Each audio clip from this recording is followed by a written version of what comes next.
ቢከፋቸው አሳዳጆቼ እስካሁን አለሁ ባንተ ጸንቼ ቢከፋቸው አሳዳጆቼ እስካሁን አለሁ ባንተ ጸንቼ ድህነተ የሚል ማነው?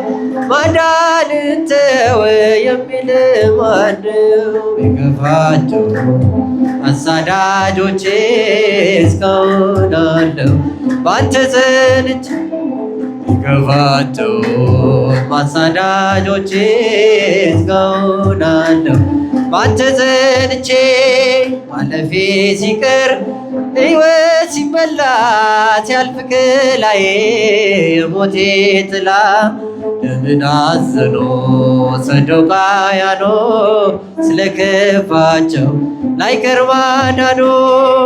ድህነተ የሚል ማነው? ማዳንን ተወ የሚል ማነው?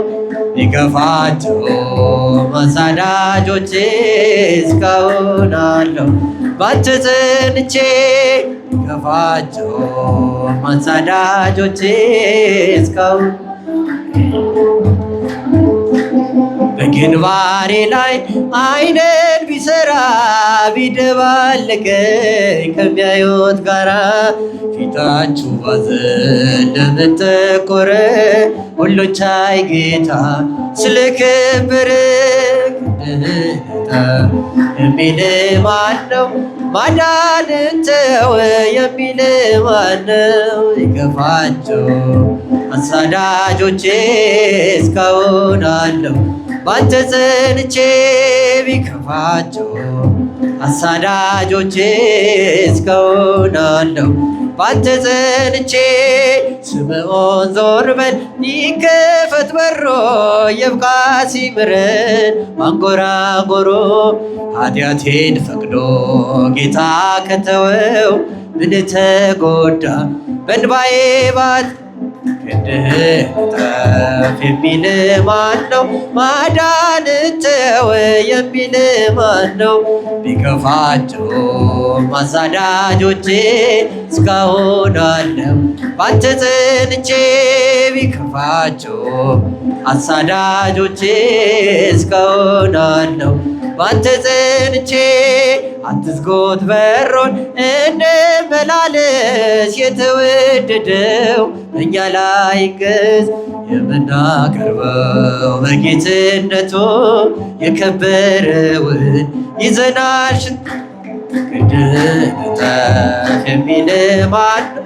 ማዳንን ተወ የሚል ማነው? ቢከፋቸው አሳዳጆቼ እስካሁን አለሁ ባንተ ጸንቼ ቢከፋቸው አሳዳጆቼ እስካሁን አለሁ ባንተ ጸንቼ የፍቅር እናት የሰላም የፍቅር እናት የሰላም ይናፍቀኝ ስምሽን ሳልጠራ ስቀር ማርያም የፍቅር እናት የሰላም የፍቅር እናት የሰላም ይናፍቀኝ ስምሽን ሳልጠራ ስቀር በሕይወቴ ውስጥ በኑሮዬ ቀደም ይከፍ ከኋላዬ ተደላደል ልቤ አንቻለሽና ተገቤ የፍቅር እናት የሰላም የፍቅር እናት የሰላም ይናፍቀኝ ስምሽን ሳልጠራ ስቀር ማርያም የፍቅር እናት የሰላም የፍቅር ሰላም ይናፍቀኛል ስምሽን ሳልጠራ ስቀር ማርያም እንዴት ቀራለሁ ከመንገዴ አደራ እናት አስቤኝ ለሚያስጨንቀኝ ጥላ ለሚያሳድደኝ አትተኝ የፍቅር እናት የሰላም የፍቅር እናት የሰላም ይናፍቀኝ ስምሽን ሳልጠራ ስቀር ማርያም የፍቅር እናት የሰላም የፍቅር እናት የሰላም ይናፍቀኛል ስምሽን ሳልጠራ ስቀር ማርያም ትናንትም ዛሬ ማመስጋኝ ነኝ የለም ለነገ የሚያስፈራኝ ሜዳ ይሆን ተራራ ልጅ ስላለ ከእኛ ጋራ የፍቅር እናት የሰላም የፍቅር እናት የሰላም ይናፍቀኝ ስምሽን ሳልጠራው ስቀር ማርያም የፍቅር እናት የሰላም የፍቅር እናት የሰላም ይናፍቀኛል ስቀር ማርያም ማይደር መለኮት ማይደር መለኮት ማርያም ብዙኃን ማርያም በብዙኃን ማርያም በብዙኃን ማርያም በብዙኃን ማይደር መለኮት ማይደር መለኮት ማርያም ብዙኃን ማርያም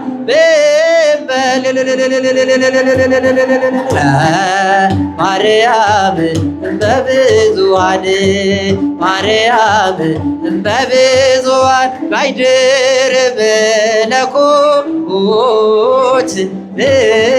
ማይደር መለኮት ማርያም ብዙኃን ማርያም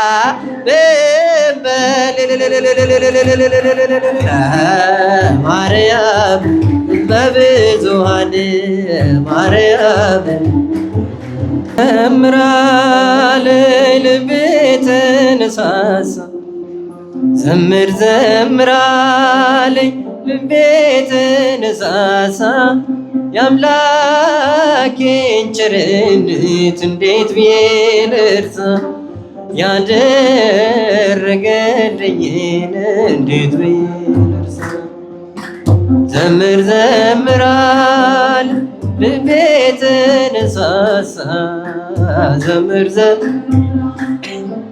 ልቤ ተነሳሳ የአምላኬን ቸርነት እንዴት ብዬ ልርሳ ያደረገልኝን እንዴት ብዬ ልርሳ የሚቃጠለው ስም በፊት ምንድነው? ሰማይና ምድር ሁሉ ገንዘብ ነው። ያለኝን ሰብስቤ ማኖረው ከፊት ዋጋ አይሆንም ጌታ ስለቸር ዘምር ዘምራለች ልቤ ተነሳሳ ዘምር ዘምራለች ልቤ ተነሳሳ የአምላኬን ቸርነት እንዴት ብዬ ልርሳ ያደረገልኝን እንዴት ብዬ ይበዛል ይሰፋል የእግዚአብሔር ምስጋና አይቆምም በዘመን ማዕበል ነውና እንኳን ድንጋይ ቀርቶ ጋራው ይናድብኝ የከንፈሬን ፍሬ ማንም ዘምር ዘምራለች ልቤ ተነሳሳ ዘምር ዘምራለች ልቤ ተነሳሳ የአምላኬን ቸርነት እንዴት ብዬ ልርሳ ያደረገልኝን እንዴት ብዬ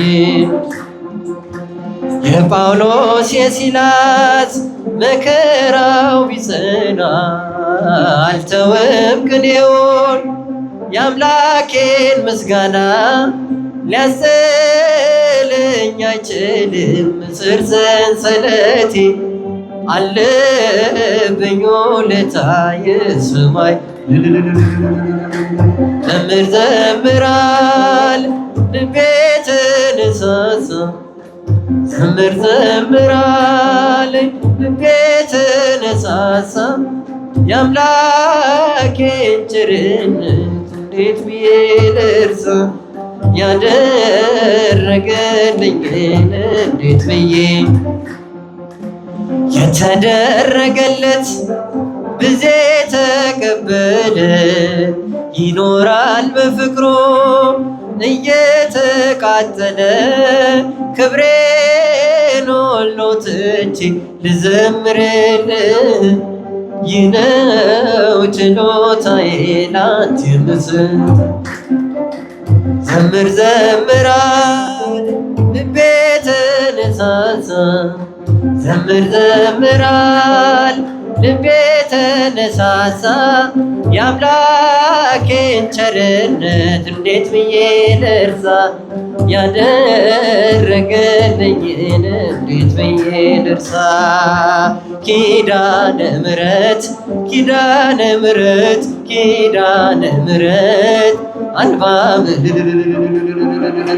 ኪዳነ ምሕረት ኪዳነ ምሕረት ኪዳነ ምሕረት አንባ እስኪ ወጃችሁ እናት አለኝ የምታብስ እንባ አያት አለው ስወጣ ስገባ ኪዳነ ምሕረት ኪዳነ ምሕረት ኪዳነ ምሕረት አንባ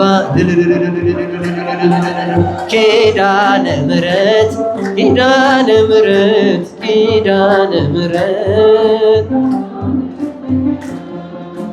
ሔዋን ሰታኝ ከበለሱ ፍሬ ራቆቴን ብሆንም አፍሬ ልብሴን ይዘሽ ወደ እኔ መጥተሻል ድንኳ እናቴ ቤቴን አድምቀሻል ኪዳነ ምሕረት ኪዳነ ምሕረት ኪዳነ ምሕረት አንባ እናት አለኝ ሁላችሁ እናት አለኝ የምታብስ እንባ አያት አለው ስወጣ ስገባ ኪዳነ ምሕረት ኪዳነ ምሕረት ኪዳነ ምሕረት አንባ ኪዳነ ምሕረት ኪዳነ ምሕረት ኪዳነ ምሕረት ኪዳነ ምሕረት አንባ መጠጊያ ናት ከጥፋቱ ውሃ ማረፊያዬ መርከቤ ነሽ ከሞት ማምለጫዬ የአምላክ እናት ምልጃሽ ሆነኝ ክብሬ በሕይወት አለው ጥልቁን ተሻግሬ ኪዳነ ምሕረት ኪዳነ ምሕረት ኪዳነ ምሕረት አንባ መጠጊያ ናት እናት አለኝ የምታብስ እንባ አያት አለው ስወጣ ስገባ ኪዳነ ምሕረት ኪዳነ ምሕረት ኪዳነ ምሕረት አንባ ኪዳነ ምሕረት ሁላችሁ ኪዳነ ምሕረት ኪዳነ ምሕረት ኪዳነ ምሕረት አንባ መጠጊያ በእናትነት ሕይወቴን ጎብኝታው ልብ ያረፈ ተነቅሎ በሽታው ሰንሰለቴ ከእጄ ተቆረጠ መራራዬ በልጅሽ ጣፈጠ ኪዳነ ምሕረት ኪዳነ ምሕረት ኪዳነ ምሕረት አንባ ኪዳነ ምሕረት በእጃችሁ ኪዳነ ምሕረት ኪዳነ ምሕረት ኪዳነ ምሕረት አንባ መጠጊያ ናት እናት አለኝ የምታብስ እንባ አያት አለው ስወጣ ስገባ ኪዳነ ምሕረት ኪዳነ ምሕረት ኪዳነ ምሕረት አንባ ኪዳነ ምሕረት ኪዳነ ምሕረት ኪዳነ ምሕረት አንባ መጠጊያ ናት የመላእክት የሰማዕታት እናት የጻድቃን እመቤት የመላእክት እህት በእጃችሁ የሰማዕታት እናት የጻድቃን እመቤት ለምኝልን ለምኝልን ከልጅሽ ማርያም ምሕረትን ለምኝልን ከልጅሽ ማርያም ምሕረትን የመላእክት እህት የሰማዕታት እናት የጻድቃን እመቤት የመላእክት እህት የሰማዕታት እናት የጻድቃን እመቤት ለምኝልን ከልጅሽ ማርያም ምሕረትን ለምኝልን ከልጅሽ ማርያም ምሕረትን የመላእክት እህት የሰማዕታት እናት የጻድቃን እመቤት የመላእክት እህት የሰማዕታት እናት የጻድቃን እመቤት ለምኝልን ከልጅሽ ማርያም ምሕረትን ለምኝልን ልጅሽ ማርያም እግዚአብሔር አምላካችን የረዳን የጠበቀን ሕይወት ጤና የሰጠን አስተማሪያችን እግዚአብሔር ክብር ምስጋና ይድረሰው። የሚያስተምር ማን ነው? እንደገና የሚያስተምር ማን ነው? የሚያስተምር ማን ነው? እግዚአብሔር ነው። ትምህርቱ የእግዚአብሔር ቃል ነው። አስተማሪው እግዚአብሔር ነው። እኛ ሁላችን ደግሞ የእግዚአብሔር ቃል ተማሪዎች ነን አይደል? ስለዚህ አስተማሪው እግዚአብሔር ለልብ ለሕይወት የሚያስፈልገውን ያውቃል፣ አይምሮን ይከፍታል፣ ልብን ያነቃል፣ የእያንዳንዳችንን የሕይወት ችግር ያውቃል። ስለዚህ ቃሉን ከፍተን ስናነብ፣ ስናብራራ፣ ስንተረጉም፣ ስንሰብክ ለአይምሮአችንም ለልባችንም ግልጽ ያልሆነው ያልጠራው እንዲጠራ ከሕይወታችን ጋር እንዲዋሃድ መድኃኒት መፍትሄ እንዲሆነን ከችግር ወጥተን በሰላም በደስታ እያመሰገን ወደ ቤታችን እንድንመለስ ተስፋ ያለን ሰዎች ነን። ስለዚህ ተስፋ እናደርጋለን። ተስፋ አድርጉ። ምን አድርጉ? ምን አድርጉ? ፈጽማችሁ ተስፋ አድርጉ። የማንን ጸጋ ተስፋ አድርጉ? የእግዚአብሔርን ጸጋ ተስፋ አድርጉ። አሁን አይቲንክ ጥሩ ነገር ውስጣችሁ እንደገባ ተስፋ አደርጋለሁ። እሱን ቸክ ማድረግ አለብኝ ማለት ነው። ደስ ይላል። የእግዚአብሔር ቃል ደስ ይላል። የእግዚአብሔር ተስፋ ደስ ይላል። ስለዚህ ሕማሙን መከራውን በሕይወታችሁ የሚጎድለውን ነገር ሁሉ ትታችሁ እየታገሳችሁ በቃ አለኝ ተስፋ አለኝ፣ ሙሉ ተስፋ አለኝ፣ ፍጹም ተስፋ አለኝ፣ አምላኬ ተስፋዬ ነው፣ ኢየሱስ ክርስቶስ ተስፋዬ ነው፣ እሱን እየጠበቁ ማንኛውንም ጉድለት መቋቋም እችላለሁ ወደሚል እምነት ራሳችሁን ማሻገር ትችላላችሁ። ትችላላችሁ። ይረዳል እግዚአብሔር አይደል? እንችላለን በለው። ያ ታዲያ እግዚአብሔር ይረዳል አይደል? ይረዳል። የጎደለንን ነገር አውቃለሁ። እኔ እንደናንተ እየበላው እየጠጣው ነው የምኖረው። የእናንተን መከራ በሙሉ እካፈላለሁ። ከመከራችሁ አንድም እኔ ጋር የማይደርስ ነገር የለም። ሁሉም አለ። አዝናለሁ፣ አለቅሳለሁ፣ ተስፋ ቆርጣለሁ፣ እናደዳለሁ፣ እወድቃለሁ፣ እነሳለሁ። ግን ጌታዬ ተስፋዬ ነው። ማን ተስፋዬ ነው? ኢየሱስ ክርስቶስ ተስፋዬ ነው። ስለዚህ እሱን ተስፋ እያደረኩ ሌሎችንም አጽናናለሁ። እኔ በምጽናናበት፣ እኔ በማርፍበት፣ እኔ ደስ በምሰኝበት የእግዚአብሔር ቃል የእግዚአብሔር ሥራ ሌሎችንም አጽናናለሁ። ደስ ይበላችሁ እላለሁ ማለት ነው። ስለዚህ ተስፋ አድርጉ። እግዚአብሔር ይርዳን። ሁለተኛ ደግሞ እንሻገር ወደ ሁለተኛው አንጓ፣ ክፉ ምኞትን አለመከተል። ክፉ ምኞትን አለመከተል እንዴት እንደተገለጠ ተመልከቱት። በዚሁ በቅዱስ ጴጥሮስ መልእክት ውስጥ ማለት ነው። ቁጥር 14 እንደሚታዘዙ ልጆች፣ እንደሚታዘዙ ማለት ልክ የሚታዘዙ ልጆችን መስላችሁ ማለት ነው። የሚታዘዙ ልጆች በቀላሉ ነው ወደ አዘዟቸው ነገር የሚሄድ። ልክ እንደዛ የሕፃንነት የልጅነት ጥሩ ኢኖሰንት የሆነ ነገር ይዛችሁ ነው የሚለው። እንደሚታዘዙ ልጆች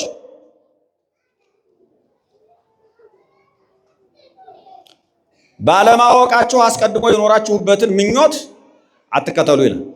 ስለዚህ አሁን ምኞትን ከመከተል ክፉ ምኞትን ከመከተል መልካም ነገር ወደ መከተል ራሳችሁን ቀይሩ ማለት ነው።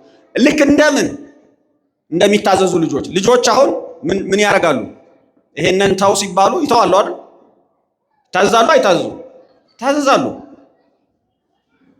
የልጅነት መታዘዝና የትልቅ ሰው መታዘዝ አንድ አይደለም። ትልቅ ሰው ሊጠይቅ ይችላል። ትልቅ ሰው እምቢ ሊልም ይችላል። ትልቅ ሰው ክፉ ምኞቱን ባሪያ ሆኖ ተገዝቶ እንደውም አልተወውም ብቻ አይደለም ተወው ስለተባለ ሊያጠቃም ይችላል፣ ሊቃወም ይችላል። ልጆች ግን ይታዘዛሉ የሚለው ዋና ነገር መሆኑን አትርሱ። እንደሚታዘዙ ልጆች ነው የሚለው። እንደምን አይነት ልጆች? እንደሚታዘዙ። የማይታዘዙ ልጆች ቢኖሩስ እነሱን ምሳሌ አናደርግም። ምሳሌ ካደረግነውም ለክፉ ምኞትን አለመታዘዝ ነው የምናደርገው። ክፉ ምኞትን ላለመታዘዝ የማይታዘዙ ልጆች፣ ክፉ ምኞትን ለመተውና መልካም ምኞትን የእግዚአብሔርን ቃል ለመታዘዝ ደግሞ እንደሚታዘዙ ልጆች እንሄዳለን ማለት ነው። ስለዚህ እነዚህ የሚታዘዙ ልጆች የተባሉት መልካም ልጆች ማለት ነው። ታዛዥ ልጆች ማለት ነው። በቅንነት ኦቢዲየንት የሆኑ ልጆች ማለት ነው። ታዛዥ የሆኑ ልጆች ማለት ነው። እነዚህ ምሳሌያችን ናቸው ለሕይወት።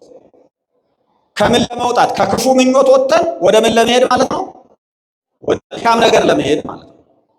ይሄ ነገር ክፉ ነው ሲባል የሚታዘዝ ልጅ ያደርጋል። የማይታዘዝ ልጅ ደግሞ ምሳሌ ላድርግ አንችልም ማለት ነው። የማይታዘዙ ወይም የሚታዘዙ ልጆች እንደሚታዘዙት ሁሉ እሺ በጀ ብለው እንደሚቀይሩ ሁሉ ታዝዘው የተባሉትን እንደሚያደርጉ ሁሉ በልክ በዚህ መንፈስ፣ በመታዘዝ መንፈስ፣ በማመን መንፈስ፣ በእምነት ሆናችሁ በመታዘዝ ሆናችሁ ከክፉ ምኞት ውጡ። ከክፉ ምኞት ወጣችሁ፣ ክፉ ምኞትን ከመከተል ወጣችሁ መልካም ምኞትን ተከተሉ ይላል። ለምንድን ነው ክፉ ምኞትን ውጡ ሲል እንደሚለው ደግሞ የቀደመ ነበረ፣ የቀደማችሁ ቀድሞ አስቀድሞ ያላችሁበት ነው፣ የኖራችሁበት ነው፣ ታውቃላችሁ ይላል። ይሄንን አየው ቁጥር 14 ላይ አስቀድሞ የኖራችሁበትን ምኞት የሚለው ቁጥር 18 ላይ ግን ይኸው ከአባቶቻችሁ ከወረሳችሁት ከከንቱ ኑሯችሁ ይላል። ከማን የወረሳችሁት? አስቀድሞ የኖራችሁበት ብቻ አይደለም፣ አባቶቻችሁም ኖሩበት። አባቶቻችሁ በከንቱ ሕይወት ኖሩ፣ በከንቱ ምኞት ኖሩ። የክፉ ኃጢአት፣ የማምልኮ ጣዖት፣ የርኩሰት ባሮች ሆነው ኖሩ። የከንቱ ኑሯቸው ደግሞ ዋርሶች ሆናችሁ ነበር። ከእነርሱ ወርሳችሁ ነበር፣ አውርሰዋችሁ ነበር። መልካምን ነገር ማውረስ እንደሚቻል ሁሉ ክፉ ነገርም ይወረሳል። አውርሰዋችሁ ነበረ። ከአባቶቻችሁ ከወረሳችሁ አስቀድሞ ከነበራችሁበት ከከንቱ ኑሯችሁ ወደ ምኑ ነው የሚለው? ከክፉ ምኞት አምልጡና ውጡና ወደ ተጠራችሁለት፣ ወደ ወጣችሁለት፣ ወደ ተሰበከላችሁ እውነት ኑ ነው የሚለው። ሁለተኛው አንጓ ይሄ ነው። ክፉ ምኞት ምንድን ነው?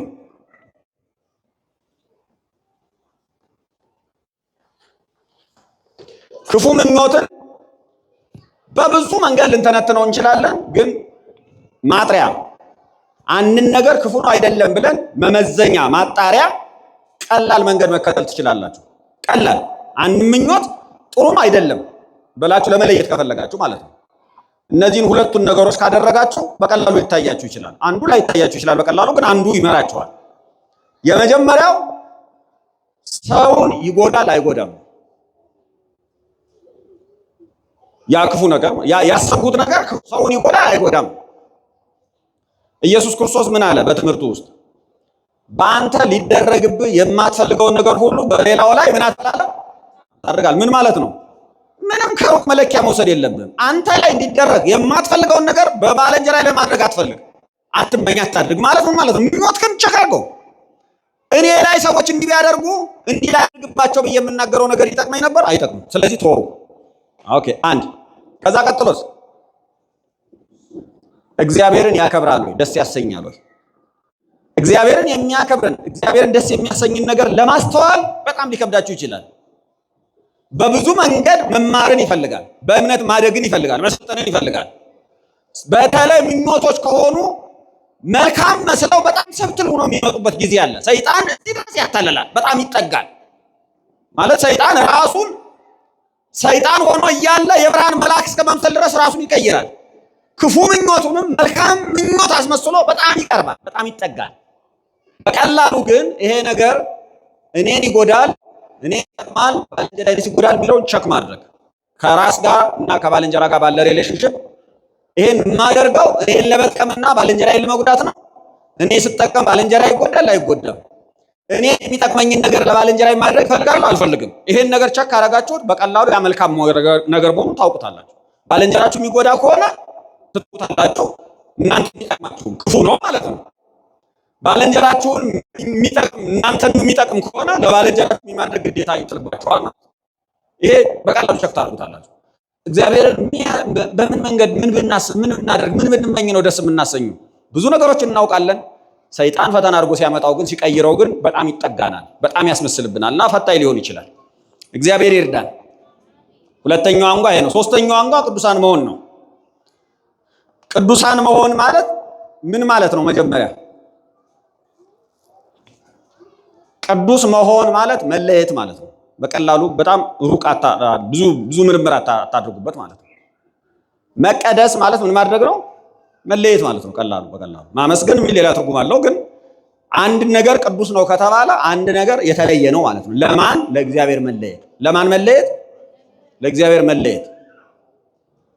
ለምሳሌ በኪሳችን ውስጥ ያለው ብር፣ በኪሳችን የሆነ ብር አለው፣ የአካውንታችን ውስጥ የሆነ ብር አለ።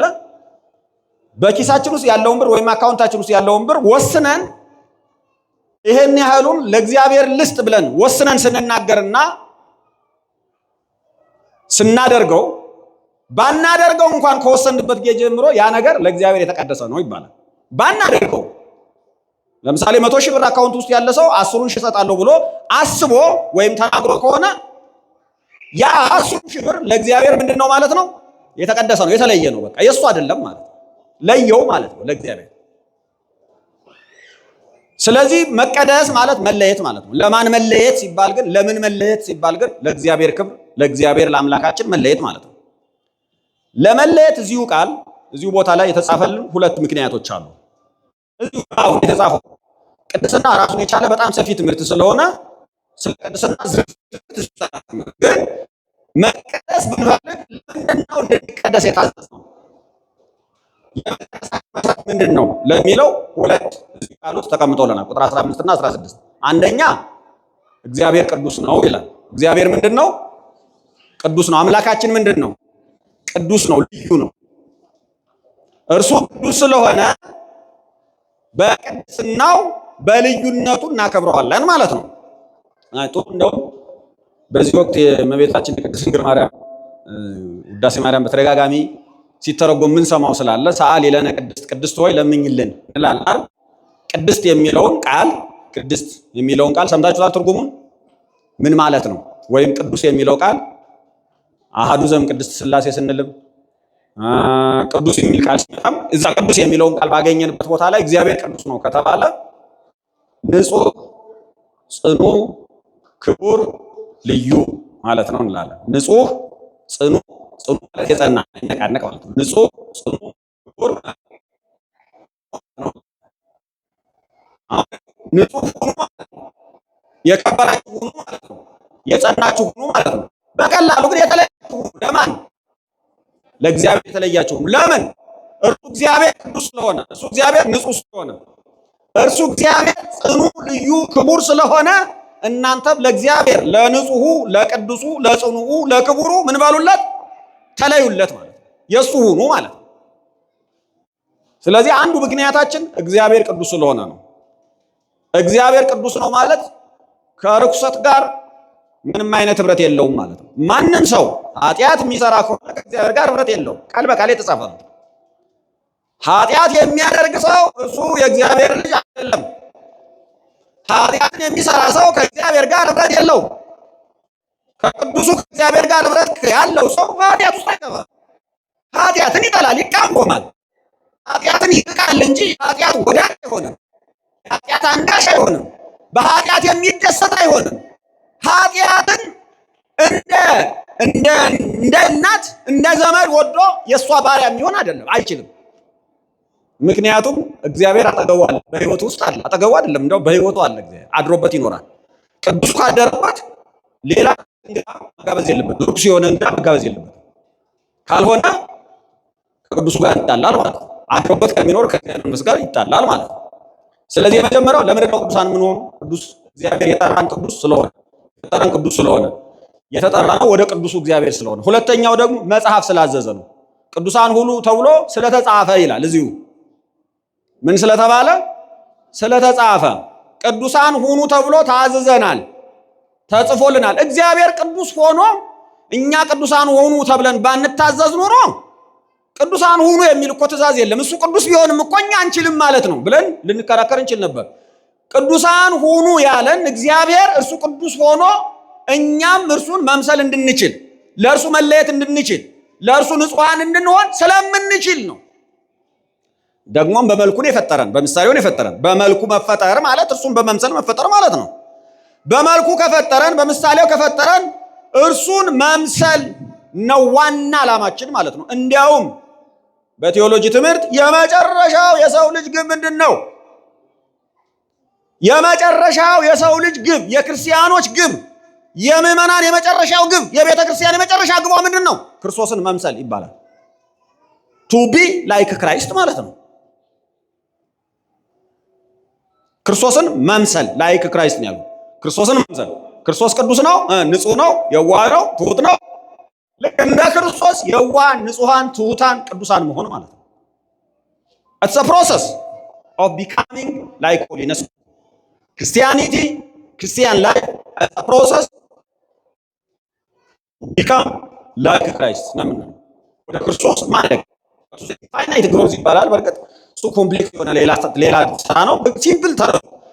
ክርስትና የማለት ክርስቲያናዊ ህይወት የማለት ክርስቶስን ለመምሰል ክርስቶስ ንጹህ እንደሆነ እርሱን የእርሱን ንጽህና የእርሱን ቅድስና ወደ መምሰል ወደ ማንጸባረቅ እሱን ወደ መልበስ ልብሴን እያጠሁ በደሙ እየቀደሱ እያነጻው በስጋው በደሙ እየቀደሱ በንጽሐ እየቀደሱ በቃሉ እየታጠሁ ልክ እንደ ክርስቶስ ንጹህ ለመሆን ክርስቶስን የባህሪው ነው ንጽህናው፣ ግን ላይክ ክራይስት ክርስቶስን ለማንጸባረቅ በሱ መልክ በሱ ምሳሌ ለማብራት ማለት ነው።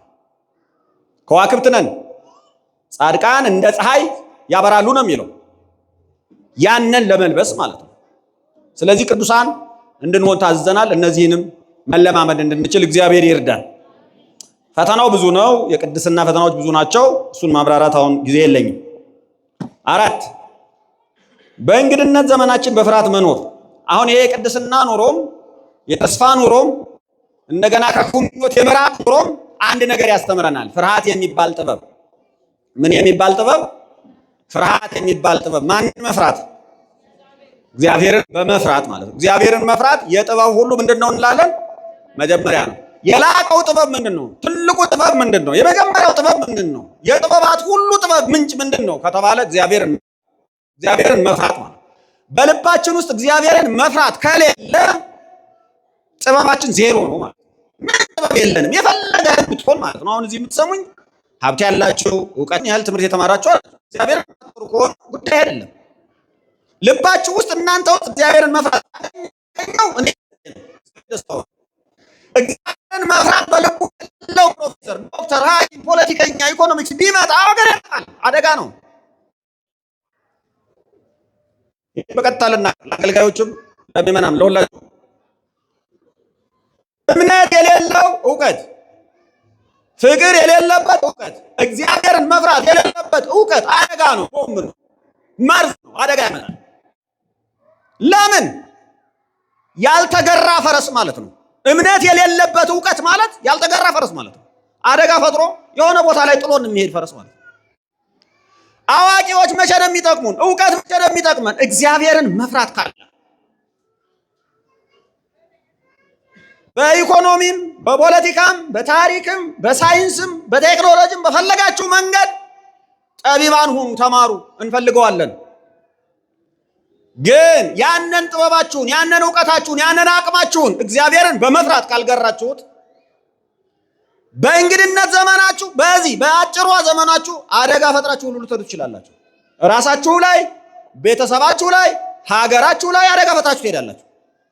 ስለዚህ ለአገልጋዮች ለያዝነው እውቀት ሰባኪም ሁን ዘማሪም ሁን የድጓ መምህርም ሁን የመጽሐፍ መምህርም ሁን ማንኛውም አይነት ቀዳሽም ሁን ዲያቆንም ሁን የያዝነው እውቀት በትህትና ለማገልገል፣ በእምነት ለማገልገል፣ በፍቅር ለማገልገል፣ እግዚአብሔርን በመፍራት ለማገልገል፣ ቤተክርስቲያንን በመውደድ ለማገልገል የማይጠቅም ከሆነ ያልተገራ ፈረስ ማለት ነው። አደጋ ነው። ቤተክርስቲያንን ስርዓት ማስያዝ አንዱ ከሚያስቸግረን ነገር አንዱ ይሄ ነው። ምዕመናንን ስርዓት ማስያዝ ካስቸገረን ነገር አንዱ ይሄ ነው። ለምን? እውቀት ያላቸው ሰዎች እግዚአብሔርን መፍራት ይጎድላቸዋል። በፍርሃት መኖር አይችሉም። በተሰጣቸው ዘመን በፍርሃት አያገለግሉም። እግዚአብሔር አይፈራም። ስለዚህ እውቀት ቡፍ ይባላል ማለት ነው። የተያዘው ዜማ፣ የተያዘው ትርጓሜ፣ የተያዘው ቅኔ በአገልጋዮች ዘንድ፣ በምዕመናን ዘንድ ደግሞ ሀብቱ እኛ ነን እኮ የምንሰጣችሁ በእኛ እኮ ነው የምትኖሩ የሚለው ትምክቱ ይመጣል ማለት ነው። አደጋ መጣ። በሁሉም ቦታ ሀብት ያለው እውቀት ያለው ጉልበት ያለው እግዚአብሔርን በመፍራት ሀብቱን እውቀቱን በትሕትና በእምነት ካልገራው አይጠቅምም። የተጻፈ ቃል ነው የማነበው። እምነት ማነው? እውቀት ያስታበያል። እውቀት ምን ያደርጋል? ያስታበያል። ፍቅር ግን ምን ያደርጋል? ያንጻል። የአገልግሎት መልኳ ፍቅር ነው። ኃይሏ ፍቅር ነው። ጥበቧ ፍቅር ነው። እግዚአብሔርን መፍራትና እርስ በርስ መዋደድ ካለ ይሄዳል ማለት ነው ሁሉ። እውቀት ብቻውን ከጋለበ ግን አደጋ አለ። የፈለገውን ቢመጣ አለቃውን ጸጥ ማድረግ በጣም ከባድ ነው። መኖር የፈለገው ነገር ቢመጣ እግዚአብሔርን መፍራት መኖር። ለምን ሲባል እዚህ የተጻፈውን ልንገራችሁ። 3 ነገሮች አሉ እዚህ የተጻፈው ቃል በቃል። 1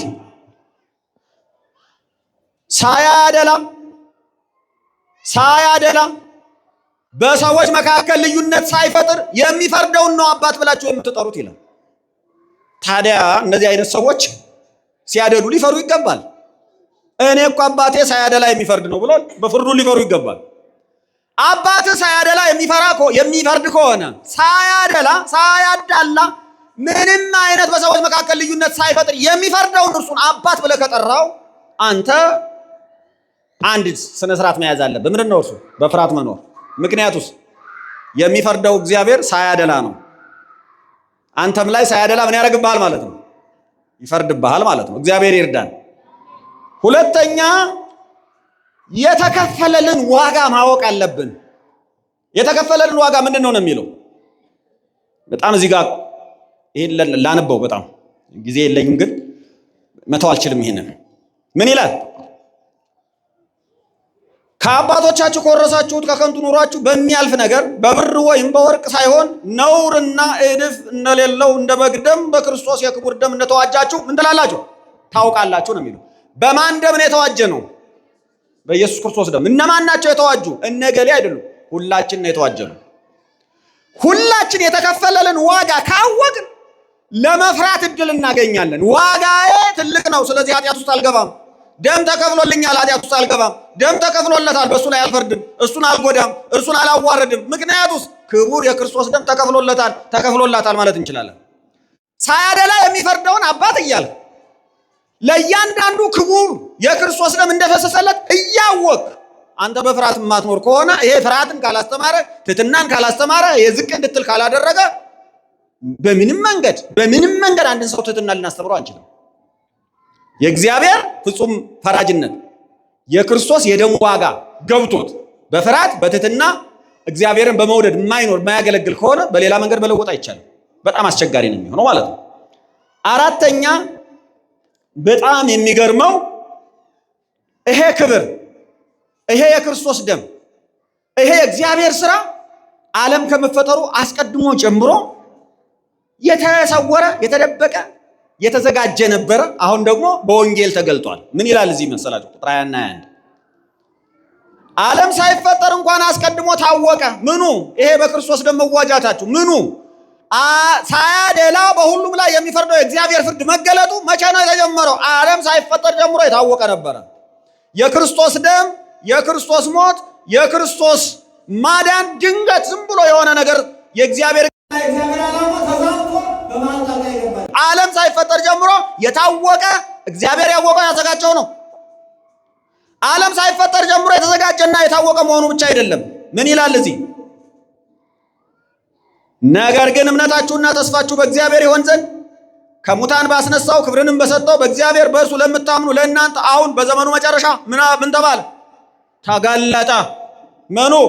እግዚአብሔር ሳያደላ ይፈርዳል። ሳያደላ የሚፈርደውን እግዚአብሔርን አባት ብለህ የምትጠራ ከሆነ በፍርሃት ነው። ይሄ ጥበብ ተሰብኮልሃል። ይሄ ወንጌል ነው።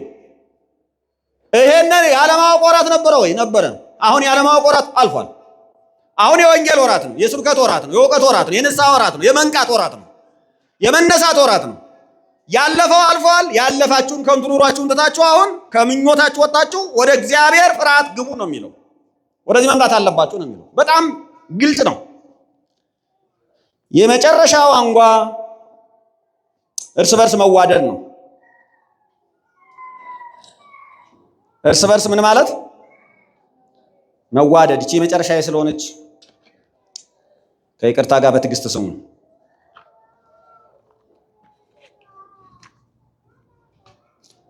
ንባቡ በጣም ደስ ስለሚል መልሼ ላንብላችሁ። ለእውነት እየታዘዛችሁ ግብዝነት ለሌለበት ለወንድማማችነት መዋደድ ነፍሳችሁን አንጽታችሁ እርስ በርሳችሁ ከልባችሁ አጥብቃችሁ ተዋደዱ ይላል። ቃሉ በጣም አጠንክሮ ነው ይህንን ነገር የያዘው ማለት ነው። ይሄ አንጓ በጣም ምክንያቱ ደግሞ ከዚህ ከበድ የሚል ነው። አመጣዋለሁ። ለእውነት እየታዘዛችሁ ይላል። በእርስ በርስ መዋደድ ውስጥ ውሸት የለም ማለት ነው። ጓደኛውን የሚያታልል ሰው፣ ጓደኛውን የሚሸነግል ሰው፣ በአንደበቱ ሌላ እየተናገረ በልቡ ሌላ የሚናገር ሰው እሱ የሆነ ሰው አይደለም። እግዚአብሔር ይፈርዳል። ባሏን የምትሸነግል ሚስቱን የሚሸነግል ሰው ባል ትክክል አይደለም። እግዚአብሔር ይፈርዳል። ለእውነት መታዘዝ ያስፈልጋል። ፍቅር ውስጥ እውነት አለ። እውነት የሌለበት ፍቅር አይደለም፣ ግብዝ ነው። ስለዚህ እውነት በውስጧ መሰረታዊ ነገሯ ምንድን ነው ከተባለ ማን ነው? ፍቅር እውነት ነው። በእውነት እየታዘዛችሁ ወይም ለእውነት ምን እያላችሁ ይላል? እየታዘዛችሁ። ከዛስ ግብዝነት ለሌለበት ለወንድማማችነት፣ ለወንድማማች መዋደድ ነፍሳችሁን አንጽታችሁ። ለወንድማማች መዋደድ ደግሞ ምናችሁን አንጽታችሁ? ነፍሳችሁን አንጽታችሁ። ነፍሳችሁን የምታነጿት ከምንድን ነው? ከግብዝነት፣ ከአስመሳይነት፣ ከውሸተኝነት በእውነተኛ ባልንጀርነት፣ በእውነተኛ ወንድማማችነት ላይ እንድትመሰረት ነፍሳችሁ መንጻት አለባት። በንስሐ መንጻት፣ በእግዚአብሔር ቃል መንጻት፣ በምክረ ካህን መንጻት፣ በስጋው ደግሞ መንጻት። በተለይ ደግሞ ብዙ ጊዜ የሚፈትነን ብዙ ጊዜ የሰነፍንበት የእግዚአብሔርን ቃል የመማር ችግር ነው። ይሄ ድካማችን ነው ምዕመናን። የካህኑም ድካም ነው፣ የሰባኪውም ድካም ነው፣ የምዕመኑም ድካም ነው። የእግዚአብሔር ቃል ነፍስን እንዴት እንደሚያጠራት ብዙዎቻችን አናውቅም። የእግዚአብሔር ቃል የሰውን ነፍስ እንዴት እንደሚያጠብ ብዙዎቻችን አናውቅም። አልለመድ ነው፣ አንወደው። ነፍሳችንን ማንጻት የምንችለው በእግዚአብሔር ቃል ውሃ ስናጥባት ነው። ሌላ ማጠቢያ የላትም፣ ሌላ ሳሙና የላትም። በምንም መንገድ ነጠላ ብትለብሱ ምንም አትሆኑ፣ ሱፍ ብትለብሱ ምንም አትሆኑ፣ የፈለጋችሁ መኪና ብትነዱ ምንም አትሆኑ፣ የፈለጋችሁ ቤት ብታድሩ ምንም አትሆኑ። ምርኩሰት ከነፍሳችሁ አይወጣም። ቤታችሁ ንጹህ ይሁን፣ ልብሳችሁ ንጹህ ይሁን፣ ገላችሁ ንጹህ ይሁን፣ ነፍሳችሁ ግን ምን ትሆናለች? ነፍሳችን ምን ትሆናለች? እናንተ ብቻ እንዳይሆን ነፍሳችን ምን ትሆናለች? በነፃ ገላ፣ በነፃ ቤት፣ በነፃ መኪና፣ በነፃ ምግብ፣ በነፃ አኗኗር ውስጥ የቆሸሸች ነፍስ ልትኖር ትችላለች። ስለዚህ ነፍሳችሁን ምን አድርጉ ነው የሚለው? አንጿት። ይሄ ከሆነ ትክክለኛ ወንድማማችነት ውስጥ ትገባላችሁ። ወይም ቃሉን ቀጥታ ልናገር፣ ቀጥታ መልእክት አድርጋችሁ ይዛችሁ የምትሄዱ ማለት ነው። እውነተኛ የወንድማማችነት ፍቅር ያላት ንጽሕት ነፍስ ናት። የነፍስ ንጽሕና የሌለው ሰው እውነተኛ ወንድማማችነትን አያውቅም። ነፍሳችሁ ቂም እንዳለባት፣ በቀል እንዳለባት፣ ጥላቻ እንዳለባት፣ አስመሳይነት እንዳለባት እያወቃችሁ ጓደኛ እውነተኛ ባልንጀራ ነን ብላችሁ ልታስቡ አትሞክሩ። ማስመሰል ፈተናችን ነው። ታገሉት፣ ተጋፈጡት። ማንነታችንን ካልታገል ነው፣ ካልተጋፈጥ ነው፣ ካልተቃወም ነው ልናሸንፈው አንችልም። ግብዝነትን እንደ ልብስ ለብሰን ከመኖር አውልቀን እንጣለው። በሰውም በእግዚአብሔርም ፊት ለሕሊናችንም ግልጽ ነው። ያ ከሆነ ግልጽ የሆነ ጓደኛ እናመጣለን። ቁጥራቸው ሊያንስ ይችላል፣ ግን እውነተኞች ይመጣሉ። እግዚአብሔር ደግሞ በእውነተኞች መካከል እውነተኛ ፈራጅ ነው። እግዚአብሔር ይርዳል። ይሄ በጣም ግልጽ ነው። ከዛ ቀጥሎ ደግሞ ምን የሚል አለ? ከልባችሁ አጥብቃችሁ። ቃላቱ ራሱ ሲደራረቡ ይሄ ታውቃላችሁ፣ እነዚህ አድቨርብ ናቸው። አድቨርብ ማለት በእንግሊዝኛ ቋንቋ ተውሳከ ግስ ማለት በአማርኛ ቀጥታ ስንተረጉማቸው እኛ አንቀጽ አጎላማሽ ነው የምንላቸው። በግዕዝ ቋንቋ ትምህርታችን ውስጥ አንቀጽ አጎላማሽ ነው የምንላቸው። አንቀጹን ምን ያደርጉታል ማለት ነው? ትርጉም ይሰጡታል ማለት ነው። ተዋደዱ የሚለው በቃል ስላልበቃው ከልባችሁ አጥብቃችሁ የሚለው አጎላማሽ ሲመጣ በጣም ይጠብቃል ማለት ነው። ቃሉ ትርጉሙ ይጨምራል ማለት ነው። እንዴት እንዋደድ? ምን ያህል እንዋደድ? ከልባችሁ ምን ያህል እንዋደድ? አጥብቃችሁ ምን ያህል እንዋደድ? ነፍሳችሁን አንጽታችሁ ምን ያህል እንዋደድ? ለእውነት እየታዘዛችሁ ይሄ ሁሉ ለፍቅር ገንዘቧ ነው። ፍቅር በዚህ ሁሉ አጊጣ ነው ህይወት ውስጥ የምትመጣ። ካልሆነስ ልታገኙት አትችሉም። ያለ ሊመስላችሁ ይችላል፣ ግን እውነተኛው ፍቅር ላይኖር ይችላል። እግዚአብሔር ይርዳን። ምክንያቱስ ለምንድን ነው መዋደድ ያስፈልገን? ይሄን አስምራችሁ ያዙ ምዕመናን። አንዱ ፈተናችን ይሄ ነው። ምን ይላል የእግዚአብሔር ቃል? ቁጥር 23 ላይ ዳግመኛ የተወለዳችሁት ከሚጠፋ ዘር አይደለም። ዳግመኛ የተወለዳችሁት ከምን ዘር አይደለም? ከሚጠፋ ዘር አይደለም፣ በሕያውና ለዘላለም በሚኖር በእግዚአብሔር ቃል ከማይጠፋ ዘር ነው እንጂ። ስንት ዘር አለን ማለት ነው ታዲያ? ክርስቲያኖች እርስ በርስ ለመዋደድ ምክንያታቸው ምንድን ነው? ዘራቸው አንድ ነው። ምን አይነት ዘር? የማይጠፋ ዘር። ምንድን ነው ያ የማይጠፋ ዘር? የእግዚአብሔር ፈቃድ፣ የእግዚአብሔር ጸጋ፣ የእግዚአብሔር ልጅነት፣ ከእግዚአብሔር ያገኘነው ሃይማኖት፣ ከእግዚአብሔር የተጠራንበት ተስፋ። ከእግዚአብሔር ፈቃድ ተወልደናል፣ ከሥላሴ ተወልደናል፣ ከማይጠፋ ዘር ተወልደናል። ስለዚህ ደም ይጠፋል፣ ዘር ይጠፋል፣ ነገር ይጠፋል፣ ቋንቋ ይጠፋል፣ ሁሉ ይቀራል። ያንን እየረገሙ አይደለም። በትክክል በጤነኛ መንገድ ስሙኝ። ያ ራሱ እግዚአብሔር የሰጠ ሌላ መንገድ ነው። ነገር ግን ሁሉም ምን ይላል? ይጠፋል፣ ሁሉም ይቀራል። ሁሉንም ትተነው እንሄዳለን። አብሮን የሚሄደው ግን ከማይጠፋው ከእግዚአብሔር ስንወለድ ነው። ከማይጠፋው ከማን ስንወለድ? ከእግዚአብሔር ጋር ስንወለድ ነው። ይሄ ምን ያደርጋል መሰላችሁ? ከነገድ፣ ከቋንቋ፣ ከወገን፣ ከህዝብ፣ ከልዩ ልዩ ቦታ ሰብስቦ ይህ በደንብ ስሙኝ። አንድ ዘር፣ አንድ ነገድ፣ አንድ ቋንቋ፣ አንድ ቤተሰብ በአንድ አባት ጥላ ውስጥ የሚኖሩ ወንድማማቾች ያደርጋል። ደግሞ አለ ከነገድ ከቋንቋ ይጠራል፣ ይሰበስባል። ልዩ ልዩ አባቶች የወለዷቸውን ሰዎች፣ እህቶች፣ ወንድሞች፣ ሴቶችና ወንዶች ልጆችን ይሰበስብና ከልዩ ልዩ ቋንቋ፣ ከልዩ ልዩ ነገር፣ ከልዩ ልዩ ህዝብ፣ ከልዩ ልዩ ሀገር ይሰበስብና ከአንድ ዘር የተወለዱ አንድ ቤተሰብ ያደርጋቸዋል። ስንት ቤተሰብ ያደርጋቸዋል? ስንት ቤተሰብ ያደርጋቸዋል? አንድ ቤተሰብ ያደርጋቸዋል። አባታቸው አንድ ነው። እነርሱ ወንድማማቾች ናቸው። በወንድማማቾች መካከል የራቀ ከወንድማማችነት የራቀ ዝምድና የለም። በእግዚአብሔር ቤተሰብ ውስጥ እየተናገሩ በደንብ ስሙኝ። በእግዚአብሔር ቤተሰብ ውስጥ አክስት የለችም፣ አጎት የለችም፣ አጎት የለም፣ አያት የለም፣ ቅድመ አያትም የለም፣ የልጅ ልጅም የለም። እግዚአብሔር አባት ነው። ሁላችን ደግሞ የእግዚአብሔር ልጆች ነን። የማን ልጆች ነን? የእግዚአብሔር ልጆች ነን። ለምን? ከአንዱ ከእግዚአብሔር ተወልደናል፣ ከማይጠፋው ዘር ተወልደናል። ሁላችን አንድ ቤተሰብ ነን።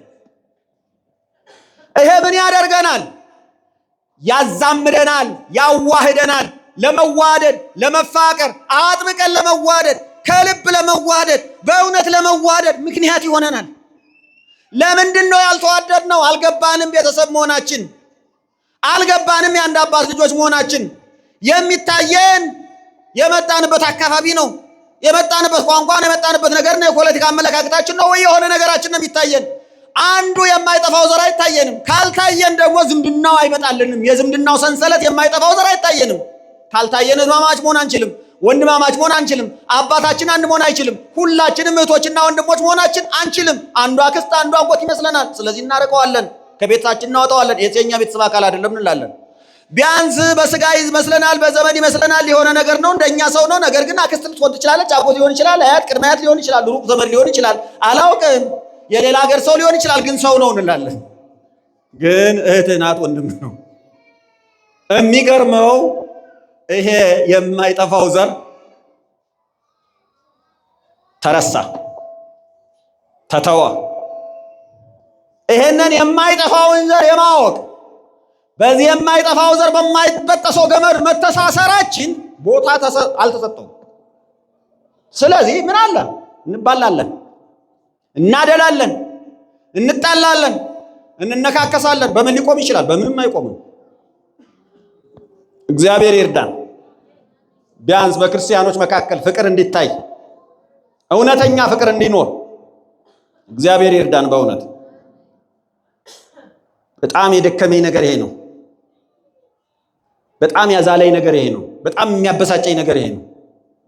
ወንጌል መንቀሳቀስ አልቻለም። አገልግሎቱ መስፋት አልቻለም። ምዕመናንን ከልብ ማገልገል አልቻልንም። ደከመን ማለት ነው። ደከመን፣ በብዙ ጉዳይ ውስጥ ተያዘ። ዋናው ጉዳይ ወንጌል፣ ዋናው ጉዳይ መንፈሳዊ አገልግሎት ተረሳ፣ ተተው።